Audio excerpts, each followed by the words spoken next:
Welcome to the motherfucking lady. We're covering today's top boxing news.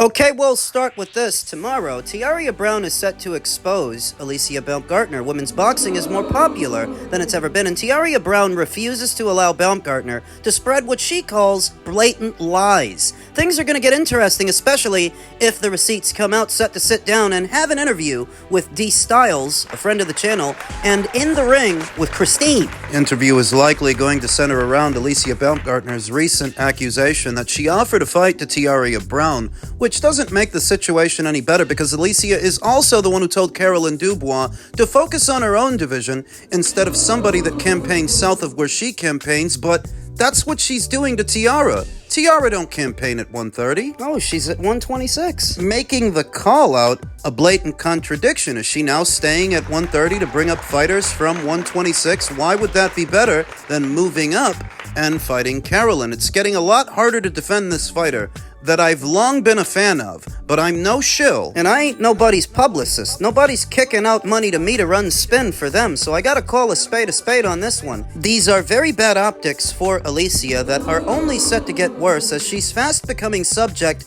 to a lot of criticism from a lot of people, not just Tiara Brown, but O'Shea Jones and Liana Cruz. Michaela Mayer's got this and that to say about her, as does her domestic rival Clarissa Shields and her protege Caroline Dubois. The criticisms, as they were, are raining down, and Tiara Brown is set to add to that this weekend. But as it pertains to Tiara, irrespective of a Baumgartner fight that doesn't look to be happening, what's in the future for Tiara, who has yet to make her MVP debut now that they've signed her, reigning as WBC featherweight champion?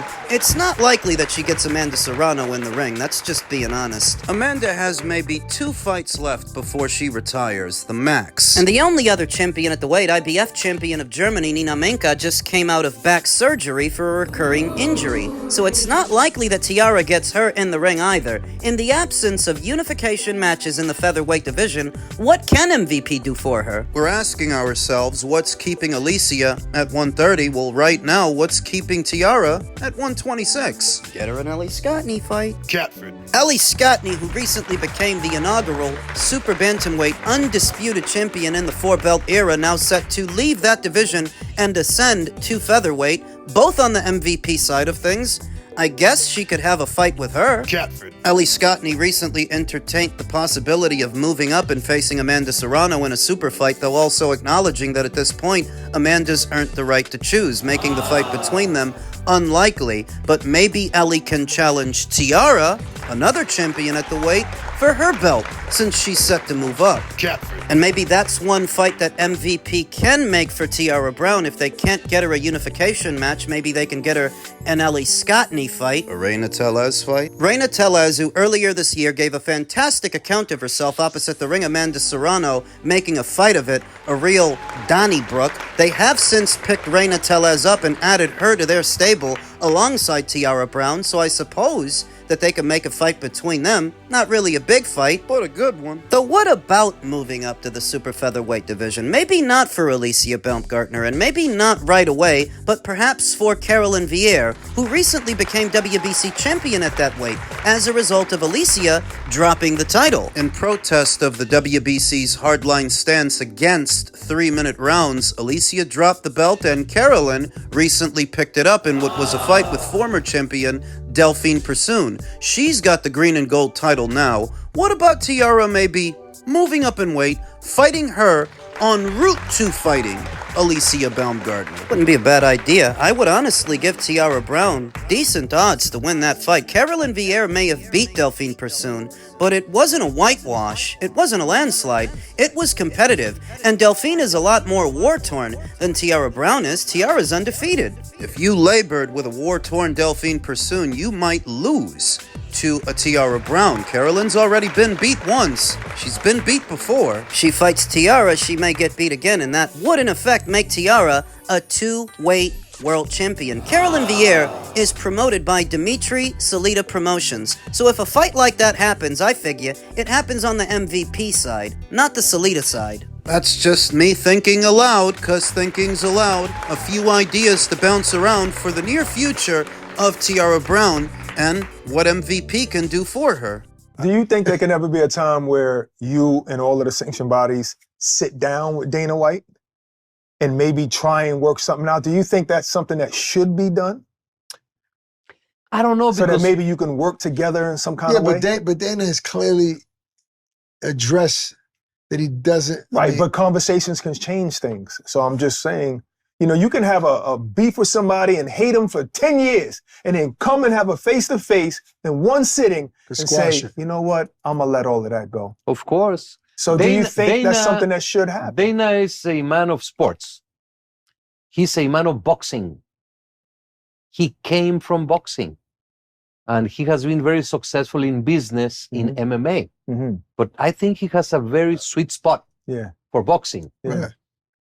We'll see. Yeah. I have absolutely nothing against.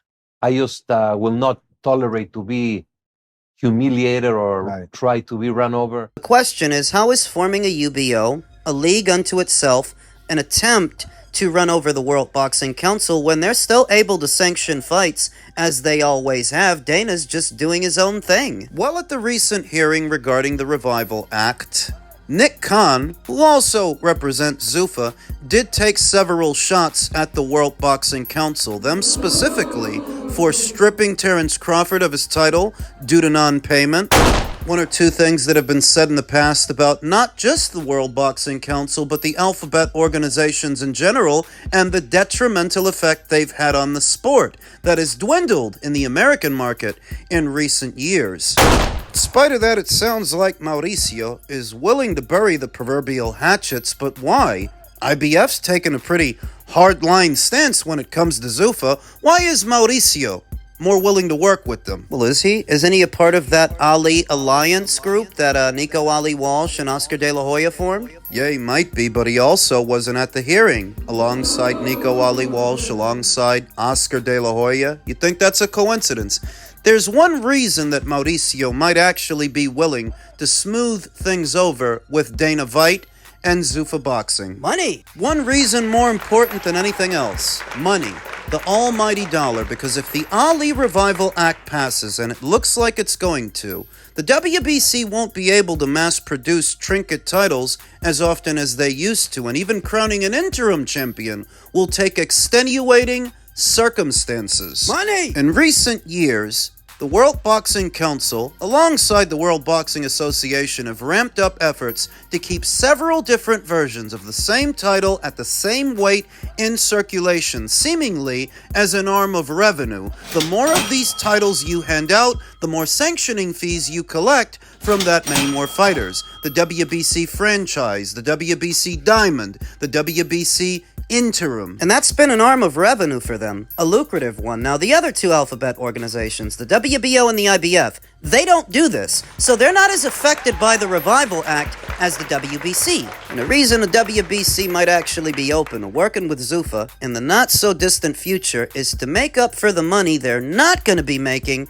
by mass-producing trinket titles. Those gotta come from somewhere. To operate in the American boxing scene based on its guidelines per the Revival Act, if it passes, and it looks like it's going to, the WBC's not going to get to have an assembly line of belts they hand out to different fighters. It's more sanctioning fees. Sanctioning fees they're going to be missing out on. So that might be the reason he's open to working with Dana White. Dana White's got network money. He has Paramount behind him. Wouldn't that go against Zuffa's overall bottom line, though, working with the sanctioning bodies? Momentarily it might, but you have to imagine it's going to be difficult for Zuffa, even if the Revival Act passes, to convince the boxing community at large their version of a title is worth anything. The Zuffa belt that has no lineage, no history, and no credibility in the eyes of the boxing community at large. Do as many Zuffa title fights as you want, people ain't gonna care. They don't respect that belt. For all of the alphabets' drawbacks, those are still the respected and recognized titles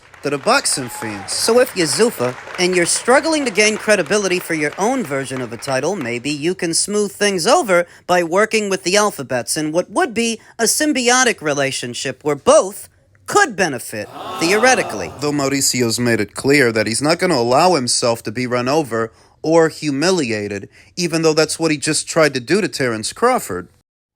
If the well, mainly the WBC, but the sanctioning bodies in general and Zuffa just kept their mouth shut. Every time they open their mouth, they put their foot in their mouth. Dana White has put his foot in his mouth several times with the things he said, especially in the past about wanting to eliminate the sanctioning bodies and wanting to take over all this other stuff. And then the sanctioning bodies themselves, Mauricio and others, also put their foot in their mouth with what they say. Well, guys, you're not doing a good job. Just with the beef, to let the action speak. But so they're not very good with their essentially words. What you're Neither side is to, clever nor very intelligent. Essentially, what you're speaking to is just the egos of certain groups. But you're not making any headway with every time you put a quote out there. You know what I'm saying? Well, that's not how narcissists work. They, to the detriment of their own self, they will go out there just to be the center of attention. And you're seeing that. And I say that about governing bodies as well because, listen, honor your champions. I 100% believe in that. Honor your champions. They deserve honor. But you're not bigger than champions. No belt is bigger than a champion. The champion is, the fighter is what matters. And I think that has gotten lost in the sauce over the last couple decades. We need to get back to that. Honor your champions. The guys who are fighting, those are the guys that we need to be worried about. And those are the ones that should be elevated, not necessarily the companies and the organizations around them. But is that what Mauricio Suleiman is doing when he claims that Terence Crawford retired like a coward for retiring at age 37 after having jumped up 2 weight classes coming off a year of inactivity against that division's undisputed champion, only to be called a coward by the president of a sanctioning body? Is that what they're doing, honoring their champions? Obviously not. There's no actual precedent to claim that Terence Crawford, of all people, the older fighter moving up in weight, retired like a coward, but that's what Mauricio said. You see, Nick Khan or Dana White don't have to sit there saying much about the alphabets to make them look bad. The WBC in particular.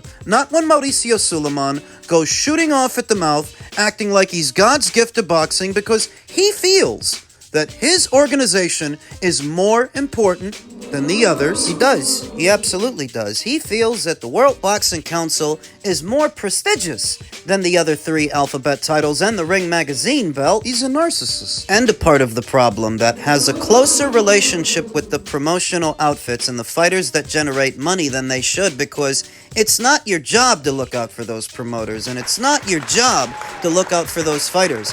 When you have an entire top 15, top 20 ranked fighters in your rankings, and instead of giving one of those fighters a title shot, you give it to a quasi-retired Manny Pacquiao, then Ryan Garcia coming off a loss after that. Why would you do that? You have enough ranked fighters in your ranked standings that the title shots should have gone to one of them. Instead, you gave it to a quasi-retired Manny and a coming off a loss Ryan Garcia. The reason you did it, you felt they would generate more money for your organization. It's the only reason I did it. Everybody in the WBC's ranked standings doesn't get that kind of special treatment. They are very much part of the problem, even if they have a lot of history in the sport. What I would call a blatant abuse of power on the part of a sanctioning body that's supposed to operate impartially to give the sport a pecking order. It's very obvious why they do what they do. So if the Revival Act can regulate their business practices, at least in this country, I'm all for it.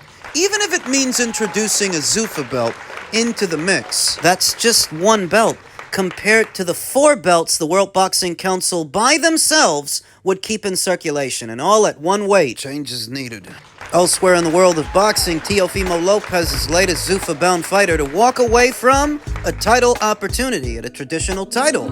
Teofimo Lopez has become the latest boxer to turn down a sanctioned body title shot following Richardson Hitchens' decision to move up in weight as he closes in on a switch to Zuffa boxing. Hitchens left the belt behind after a disrupted run at 140. A plant defense against Oscar Duarte collapsed in the final hurdle when quote-unquote illness forced him out just hours before the fight. The champion has since confirmed his move to welter, with Zuffa currently operating without a 140-pound division. The development follows IBF confirmation of WBN earlier this month that Richardson Hitchens had already entered the IBF's mandatory process with Lindolfo Delgado before ultimately vacating the title amid his near-certain promotional switch. The sequence that has forced the IBF to move quickly to crown a new champion, moving through a ranking structure already starting to unravel. Teofimo Lopez, who lost his WBO title in a wide decision defeat to Shakur Stevenson last January, had emerged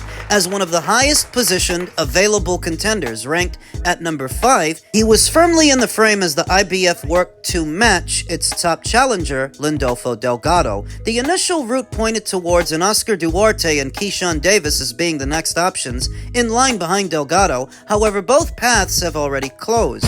Duarte's close ties to Delgado's camp rule out the matchup, removing the number 3 ranked contender from contention. Meanwhile, Keyshawn Davis, ranked at number 4, is tied to a scheduled bout with Nair Albright very soon. Oscar Duarte's got the same trainer as Lindolfo Delgado, so that's not happening. And Keyshawn is busy. He's got a fight coming up, and frankly, I don't think he'd want to be subject to the IBF's rehydration cap. With those options gone, Lopez was given a chance to win a world title despite a loss, but has instead turned his focus towards a move to welter. Lopez now follows a growing pattern around Zuffa, where fighters are stepping away from sanction and body title routes. The shift comes amid outspoken criticism from figures linked to the project, including comments from Max Kellerman and Mike Coppinger on the Ring Magazine podcast, where sanction and bodies were described in blunt terms, a view that has already drawn pushback from fighters such as Devin Haney. So here's the thing. I wouldn't say that Lopez ducked Lindolfo Delgado, because if they fought, I think that Teofimo would beat Lindolfo Delgado. And before he was even offered that title shot by the IBF, he made it known he was moving up, so that was already his plan. He's never going to stay at 140, and even if by some chance he were going to, which we know he wasn't, but if he were, I don't think he'd want to be subject to the IBF rehydration cap either. Another major acquisition for Zuffa, Teofimo Lopez. He's already been at Top Rank a long while and worked with Matchroom, albeit very briefly. Now he's going to Zuffa. A good acquisition for their welterweight stable on paper in terms of signing world-class fighters, but Teofimo historically has been a headache to work with. Zuffa might be the ideal place for him to rebuild now that he's coming off the second loss of his boxing career. There is some good to be derived from it, though ultimately, a lot of these fighters that are going to Zuffa, like Teofimo Lopez and Edgar Berlanga, Richardson Hitchens, they're over there seeking refuge. Chris Billum-Smith. It's not the same across the board with everybody, but when you look at Teofimo and you look at Edgar Berlanga, both of which are coming off of losses, what do you think they're over there to do? They're seeking refuge. They've already used the existing framework, and now they want to try something new at a time where Zuffa is kicking out a lot of cash to draw talent to their stable. They're taking advantage, in effect, seeking refuge. Where have we seen that before? Maybe it's a good idea for Zuffa to sign him. It all depends on what they do with him. Can they put together fights for that fighter that people want to watch? Whatever you're paying this guy, and I imagine it's something substantial, the virtue of having him is all in how you use him, and whether or not you can put him in fights that people actually want to watch. So we'll see what Zuffa does with this fighter, these fighters.